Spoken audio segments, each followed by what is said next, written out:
Welcome to our Sunday morning worship and Bible study.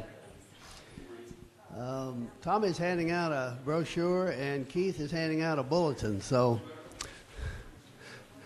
And here comes Sarah with her daughter. Well, you got a good daughter and a good granddaughter. So, did you leave Bill at home or is he around? Oh, well, he needs to be up here. We're going to...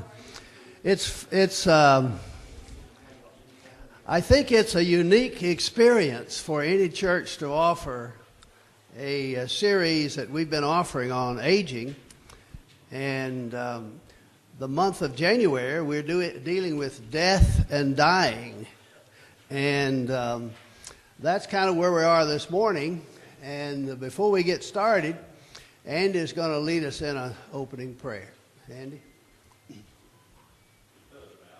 Father, we thank you for this wonderful day that you're so blessed with. Especially thankful for the time that you've given us this morning to fellowship together. Now, Father, as we talk about things that will come to pass one day, Lord, we pray that you'll always be with us and take care of us and watch over us. Thank you for so many, many blessings. Lord, we pray in Jesus' name. Amen. Thank you, Andy. Here's what we're planning to do for this month. This morning we're planning the funeral, and Tommy Marvin is here, and we'll share some things. And next Sunday we're going to talk about some legal stuff, wills and estates and insurance and things like that. And David Brogdon will be here. David is a local attorney and a good friend of mine, and also used to attend church here some. So most of you know David. And then on the 19th, we're going to talk about medical directives. What can you do to make your decisions in regard to help that the doctors or hospitals might give you? And Brian Reagan is going to come and talk about some of the legal ramifications of that and some of the other things that will perhaps have questions. You have questions about any of these, write them down and be prepared to ask them next week as well, or even this morning for Tommy. And then we're going to talk about deathbed issues. And I want to talk a little bit about hospice and a little bit about caregivers' rights, Bill of Rights, and some other things. I want to spend a little time talking about euthanasia and things of that nature, when to pull the plug and things like that. So we're trying to be as practical as we can about things regarding aging. And most of us will one day... John, can you read that? Yeah, a little bit. Merv Griffin says...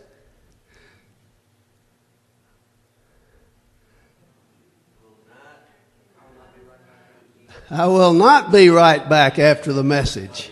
Okay? You know, Merv Griffin always, I'll be right back after the message. Okay, here's Tombstone says, I will not be right back after the message. And I know many of you are really going to be shocked at the next one, but Elvis is really,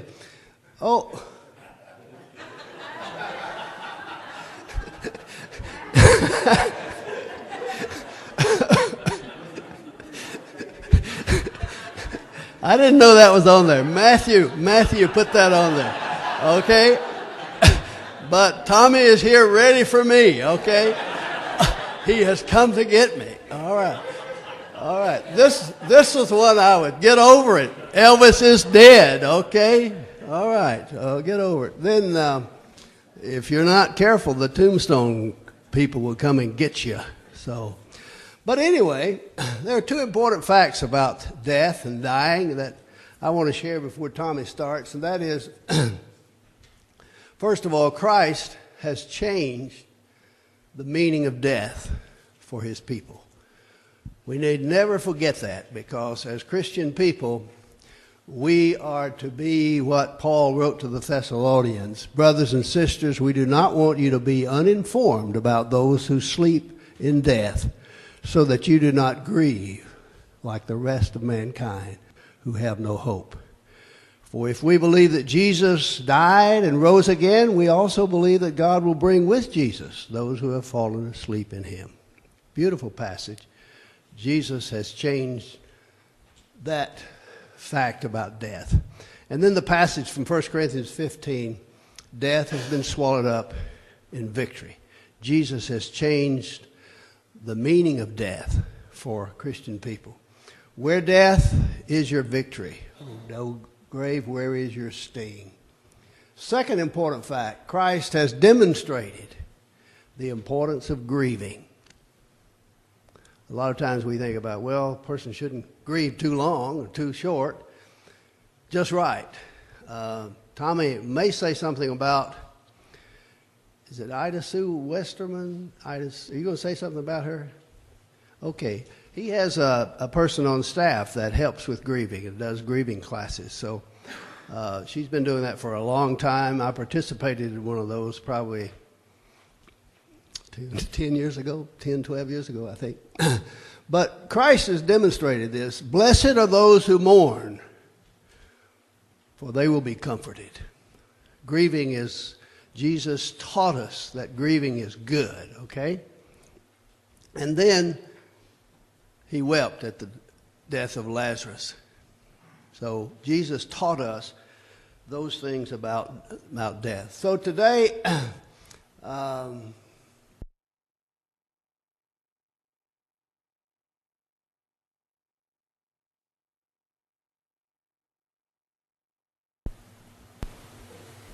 Tommy Marvin's here.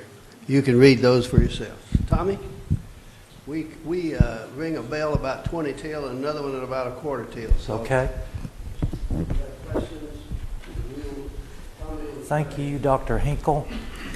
I've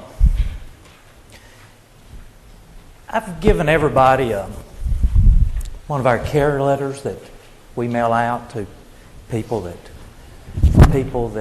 we serve and some families that we don't serve, and this is really good reading. We're not going to go through all of this because it is good grieving. You have to grieve when we lose. A little bit about me, if you don't know me.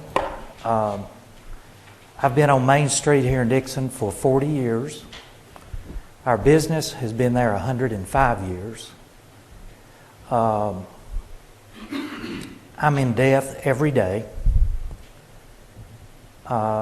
There's nothing else in this world I'd rather do for a job than what I do. Unless it's a cook at Waffle House. That's my ultimate goal. Gene Larkins is to be a cook at Waffle House. I think you have to really be talented to do that. There's nothing else that I'd rather do than what I do. It's people ask me, do you ever get used to doing what you do? No. If I do get used to doing what I do, I need to go home. No two funerals we have are the same because no two people are the same. No two families are the same. Everybody is different. And that's one thing that I want my staff to understand. The series of your first of the year lessons here, wonderful. Estate planning. Oh, today's world, you have to do it. Power of attorneys, medical directives, you have to do it. And in our world of business, there are so many fractures in families now that attorneys are beginning to put in the power of attorneys for that to extend into after death. Normally, the power of attorney will cease at one's death. This will go into final disposition. You may get a family that's got 5 children and 3 of them aren't going to agree with anybody, and you're just stalled in the middle there. If one person has that power to make final disposition, wonderful on our part, and it makes things go easier. But anyway, we're going to go down. Dr. Hinkle's given me a little outline of what he wanted me to do today.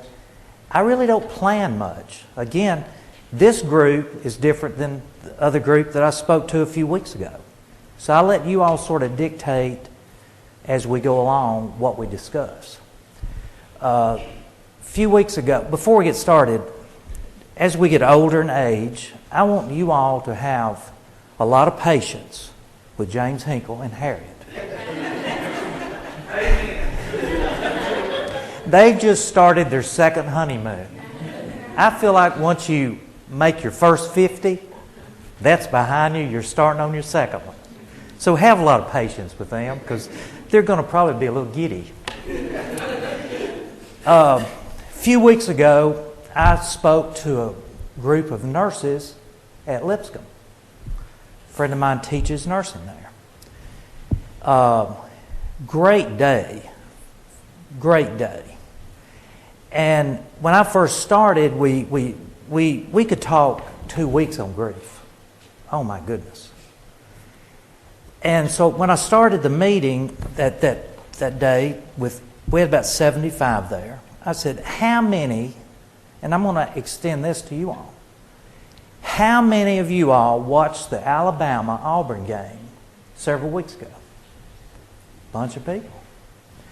At the end of that game, you witnessed every stage of grief that exists, plus more. You saw anger. You saw shock, disbelief.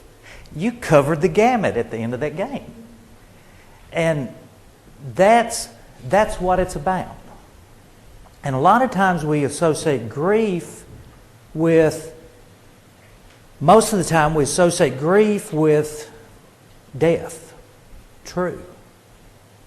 But we experience grief every day in everyday life. When I speak to young kids, teenagers, how many's ever had a boyfriend or girlfriend? Raise their hand. How many ever had that major breakup? They raise their hand. You went through grief. How many still like them? No hands went up. You're still in grief. You're angered. And you will be until you get to the acceptance of that, of what went on. When you're a kid, somebody runs over your bicycle or they tear up your favorite doll. We go through grief. Relationships go bad. We go through grief. And in this form, all the stages of grief. But I think the toughest grief is when we lose somebody we love. There's not enough pain medication. The distilleries don't make enough whiskey, beer to cover that pain. You have to beat it up. And I see people in here that I've walked through this with you all 1 time, 2 times, 3 times. And it's tough. You just have to beat it up. Why have a funeral? What's the history of funerals? Sir William Gladstone wrote, "Show me the manner in which a nation cares for its dead, and I will measure with mathematical exactness the tender mercies of their people, their respect for the laws of the land, and the loyalty to high ideals." True. Why have a funeral?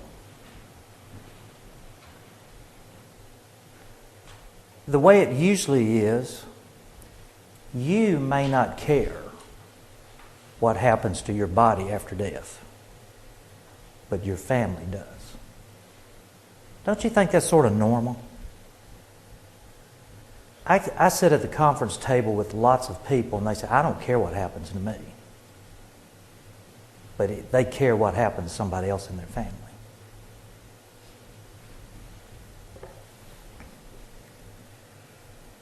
Don't you feel that sometime? Yay? I think so. How many people have said, "I'll just put me in an old box and bury me"? See? Hands go up. But if your family's doing it, they're not going to do that. I'd be glad to put me in the box, but I wouldn't put Harry in the box. That's right. That's exactly right. Exactly. Personal needs for funerals. Back to the grief. Back to grief. I'm finding out in the changing traditions of our burial customs here, and I think you all have noticed the increase in cremation. Cremation rates are going sky high. And the people that are cremating are not necessarily the people who are doing it for financial reasons. They're doing it because that's just what they want to do. And I remember years ago, maybe 1 or 2 cremations a year, and we thought those people were odd. Nowadays, we're running 20, 30% cremation. And we're also beginning to get feedback from families that they've had an immediate disposal of their family, cremation. They're coming back saying, "I wished I'd had a service. I wished I'd had something." And it doesn't have to be at the funeral home. It doesn't have to be at your church. It could be on the creek side. Do a cookout. Do something to remember that person that they lived. And I think they're choosing this at times to think, well, it's the least expensive way, and I'm just not going to have to deal with this. But it's flip-flopping. And I've had families come back and say, "I wished I'd have done something different." I can understand that.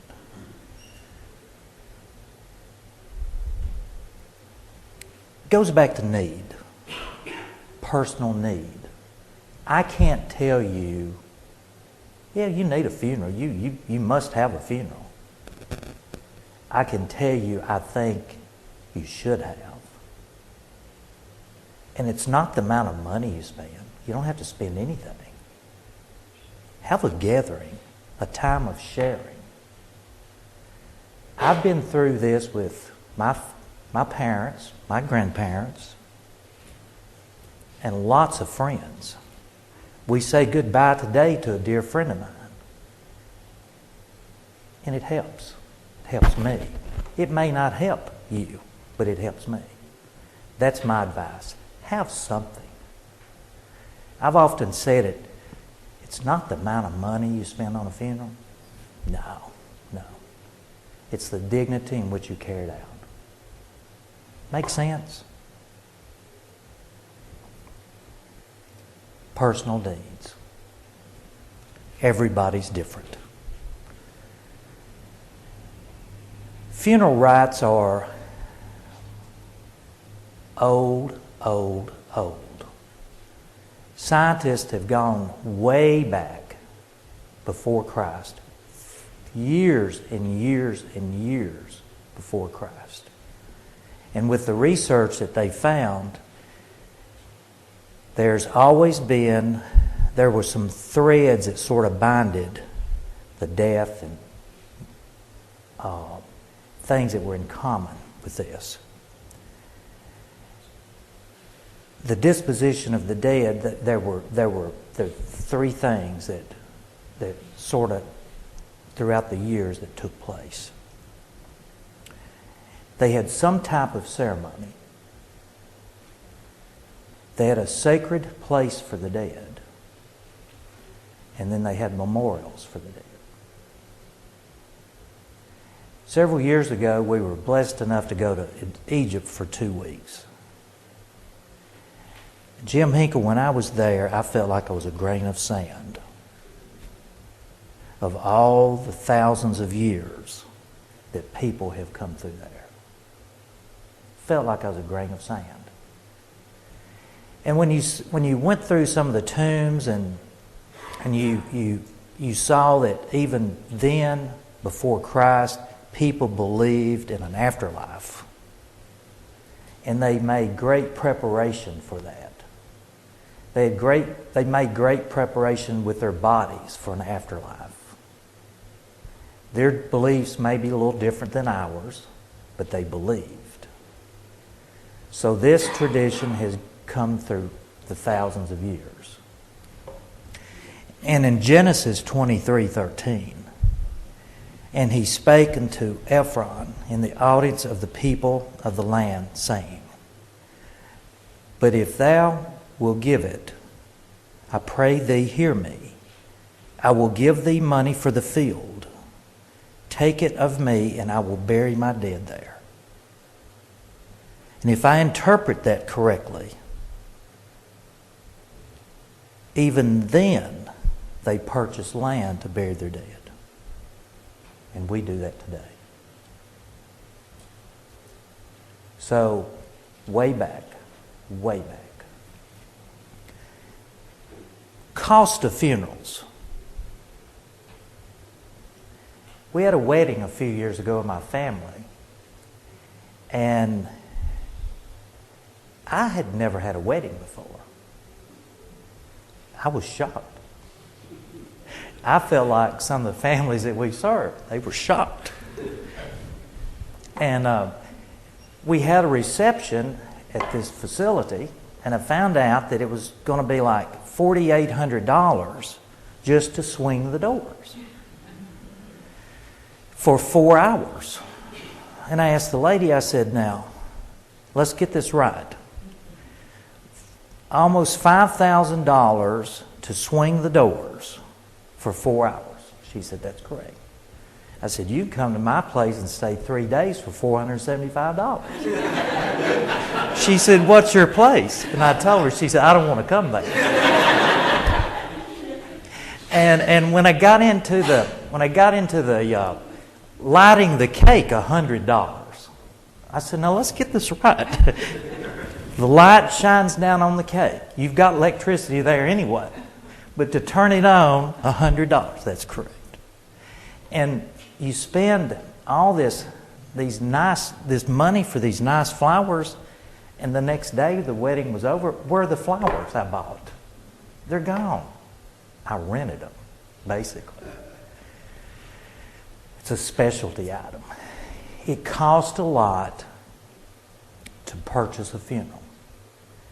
And the best time to buy a funeral, and I'm not a big salesperson, but the best time to buy a funeral is when you don't need it. When you're thinking straightly, you're thinking even-minded, even-keel, you're not emotional. Best time to buy a funeral is when you don't need it. All right, you're thinking, funeral homes have had a rap over the years. Oh yeah, they get those families in there and they pressure them up and you need this, you need that. Not this one.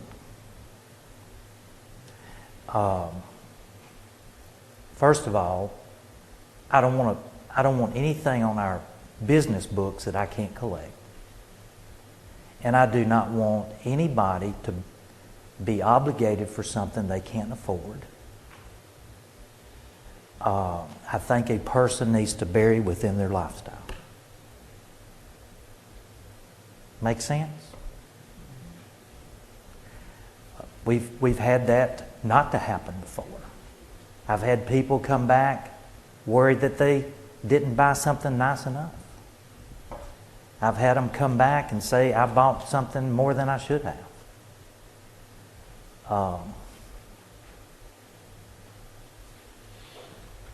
Best time to buy a funeral is when you don't need it.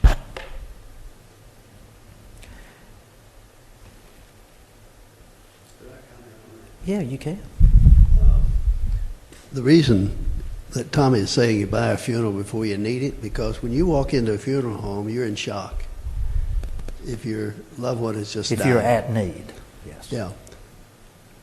your emotions are strung out, and you're more likely to obligate yourself to more than your lifestyle demands. Exactly. So that point needs to be reemphasized.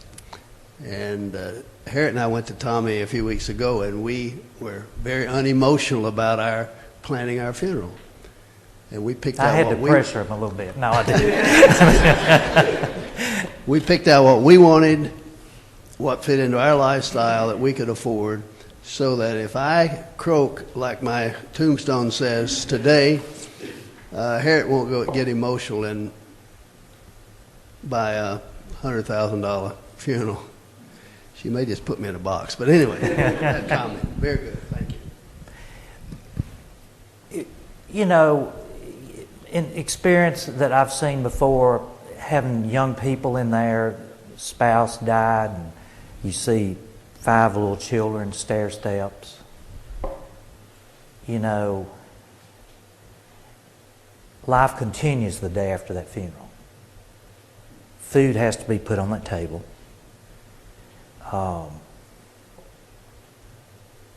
Practical, need to be practical. And I think that's part of our job. And I don't want to ever insult anyone by trying to hold them back. But I think that's part of our job, is not to let someone overextend themselves. Does that make sense? Because we are in a different frame of mind when we're going through that than we are when Harriet and James came in. So that's my philosophy. That's my ethics. That's my ethical standard, so to speak. What should be included in a funeral?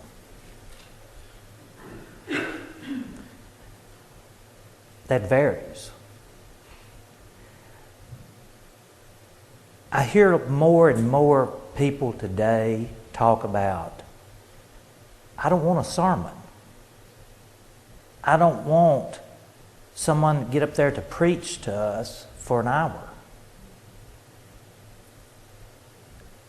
I hear some people say, I want this time to be extended to people to be saved if they want to be saved. We have that.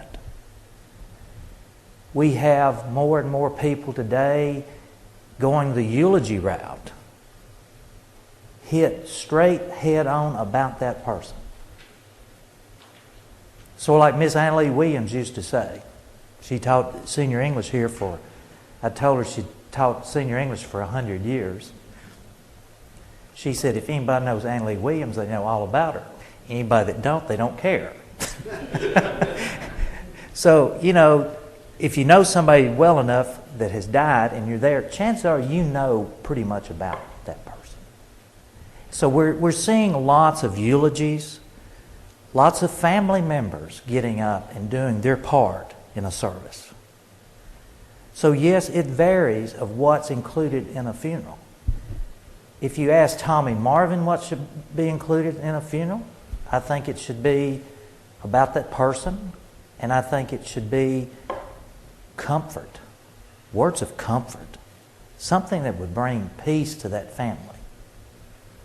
And as you know, as we as Christians, if I die today, there's nothing you can do to save me. I've had my opportunity to be saved. So it's all about bringing comfort to that family. So it varies. And I may throw that back to the professional here. What do you think should be involved in a funeral? I like the eulogies. That's more what I do as a minister in a funeral. I talk about hope, and I talk about peace, and I talk about sometimes I talk about difficult things and transitions and families are going to have to make. But basically, I think it's about the person who has died comforting the family who has lost a loved one. And if you approach it from that standpoint, it's more of eulogy. Some of my family members have participated in funerals, And I see that more and more. Sometimes people write out what they want, and then the minister will read that, which works quite well if they think they cannot do it.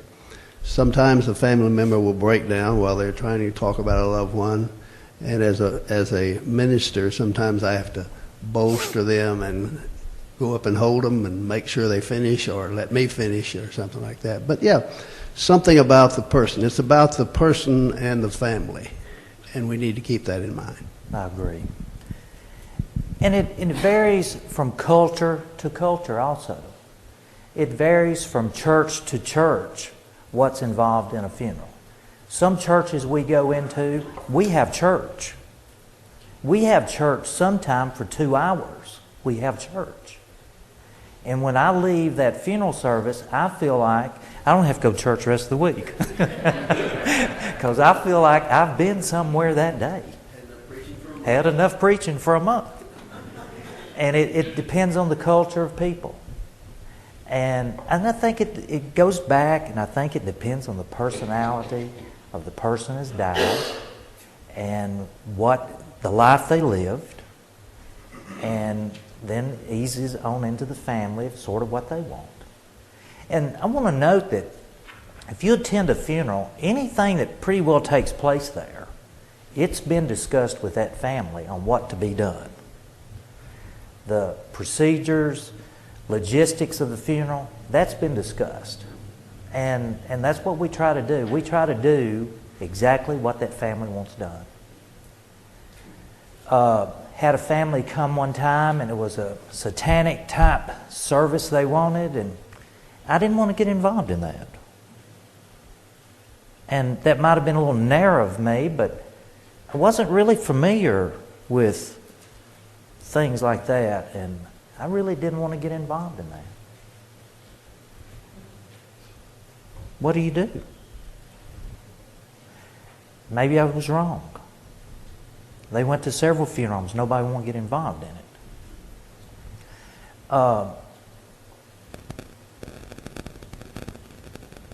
What else is involved in a funeral? Music.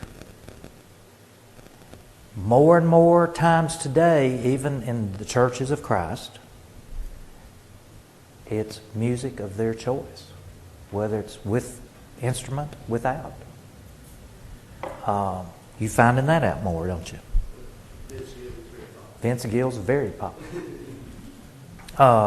Selection of the program of a funeral.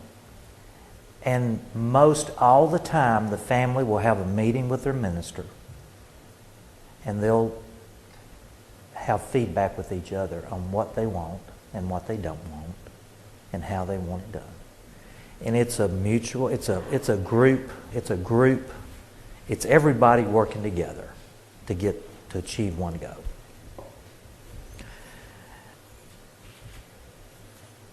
Visitations.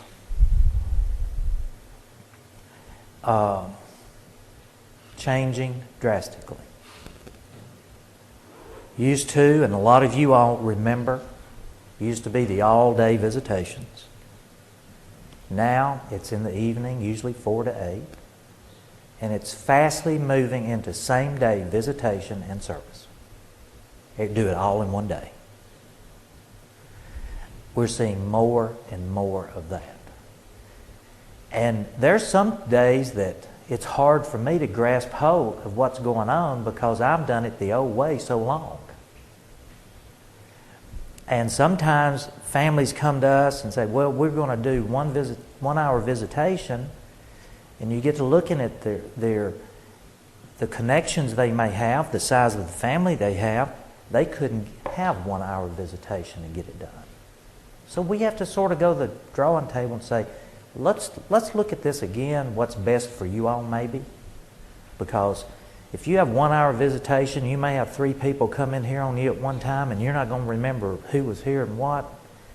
And let's sort of work out what's best for you. That makes sense too? I think work schedules, people can't get off from work like they used to. dictates that. And evening visitation is more practical, I think. And I don't know if any of you all, Main Street doesn't open up much till 9 o'clock anymore.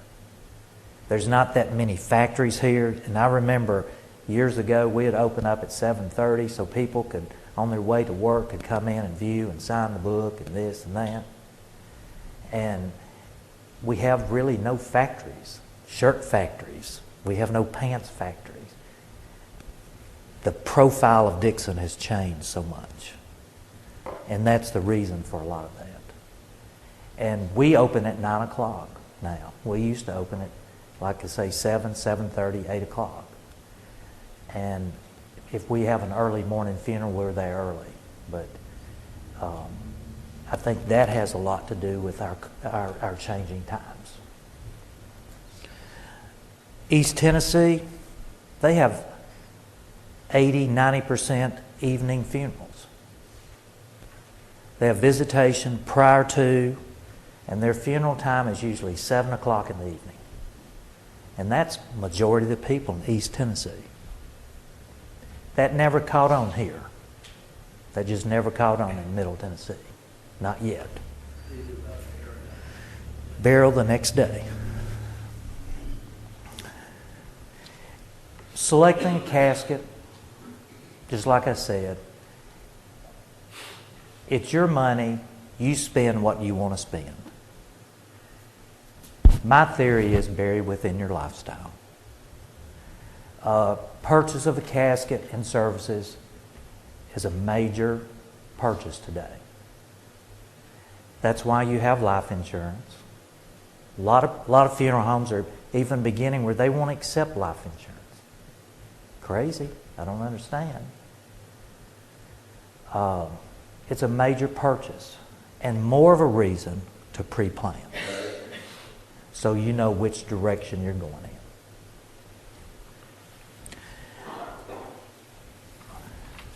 Cemeteries. We have several major cemeteries here in the county. Like back in Genesis, there's still land to be bought to be buried in. Most cemeteries are for profit. They do make a living by selling grave spaces, markers, things like that. Best time to buy a grave is when you don't need it. We have just probably finished servicing most of our pre-need funerals that were written in the 60s. And I saw those come across the desk at funerals were $500, $600. In the 70s and 80s, $1,500. In the 90s and the 2000s, you're looking at $8,000 to $10,000 for an average funeral, something like that. I've watched it over my 40 years there just go up in increments. And if you think about it, you can't get a car for $600 anymore. Cost of a house is much different. So it's kept up and with inflation like everything else pretty much.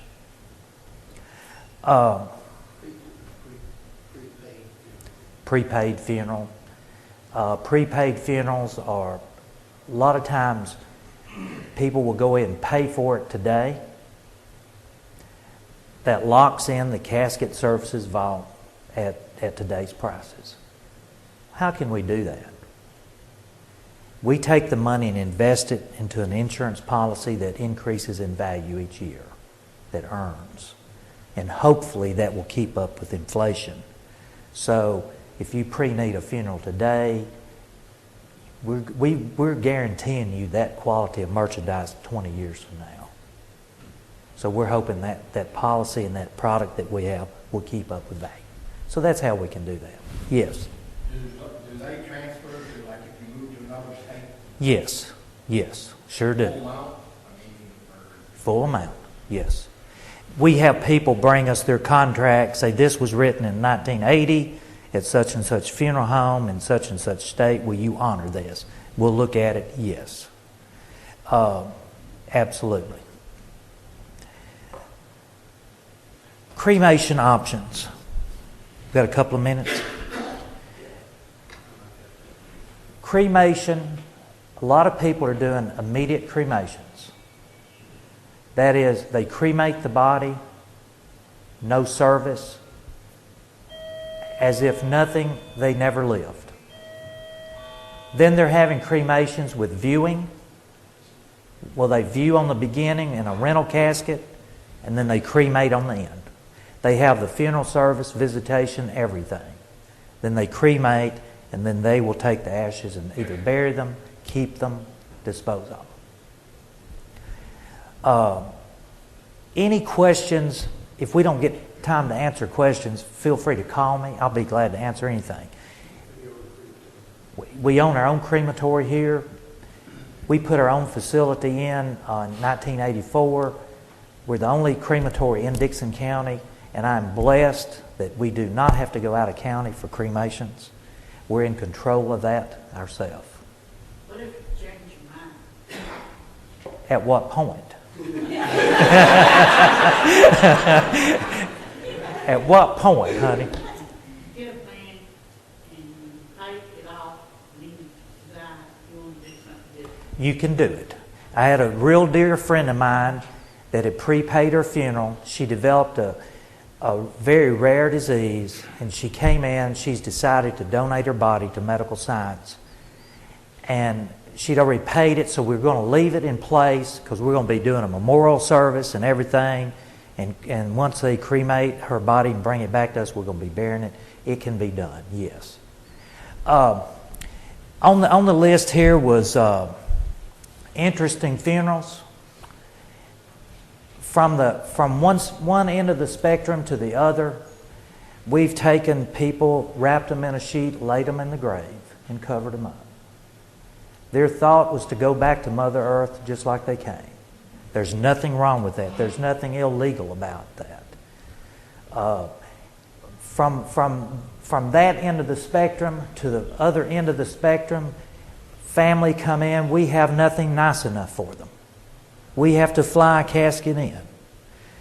No funeral arrangements were allowed in the church. We had to have the church decorated like a wedding. Funeral ended up being like $70-something thousand. But opposite ends of the spectrum. Today, every day is a new song and dance. I keep thinking everything's been done that needs to be done or has been thought of, has been done. But every day that door opens again. And I think that's sort of what makes it interesting. Thank you all. We didn't really get covered with everything. I could talk 2 weeks to y'all. Yes, sir. I was thinking about graveside service. It seems like they're dangerous up there. Yes, they are. Exactly. Thank you all so much for letting me come out this morning. I've looked forward to this. And again, have patience with him. Lord, give me patience and please hurry. Yeah. Thank you, Tommy. This has been real helpful. I knew it would be. And Tommy and I have worked together for a long time, and he has really been a help to some of my own losses in my own family. So we appreciate him coming and being with us. And anytime you have a question, he'll be glad to work with you on that. We have videoed this, I believe.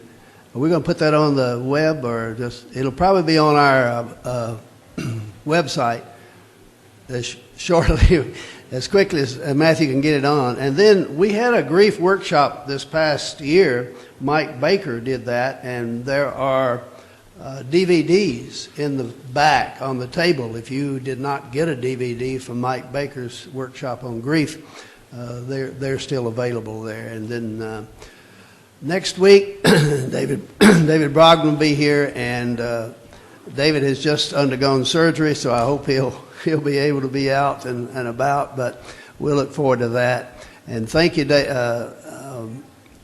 all of you, for being here to this today. If you have any questions, Tommy will probably stay around a while and after service between class and worship, and answer any questions you might have that he could come up with an answer for.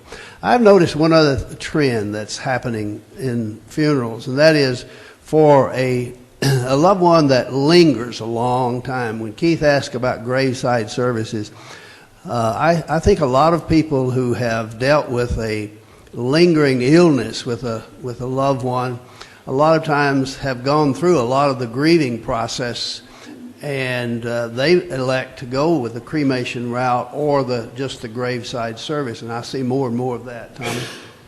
Several years ago, before Dr. Bell died, he had an aunt that died in Nashville, and we sort of created an inside graveside service, if that makes sense. The weather was bad that day, and I said, let's just keep this heavy in the parlor, everybody gather in. Everybody stood there for 10 minutes. We had what we did. We loaded up, went to the cemetery. The family didn't ever get out of cars. That's what I like to call them, inside. Inside. Yeah, inside graveside. I wish I've done a few where it was pouring down, raining, and the grave was full of water, and I always thought, well, why couldn't we just wait and pump that out after rain? But things are changing, and as Tommy said, just you're an individual, your family is an individual family. You do what you want done at your funeral. But you better pre-plan it, or they'll just do what they want to. They may just wrap you up in a cloth and throw you in a hole. Let's pray. Father, we thank you for time spent in looking at death and dying and the procedures, and we're thankful for Tommy and his staff at the Taylor Funeral Home, and we just pray your blessings upon all of us as we think about death and the hope that we have as Christians to live beyond death and go to live with you, because we know that the time of our departure may be at hand. In Jesus' name, amen.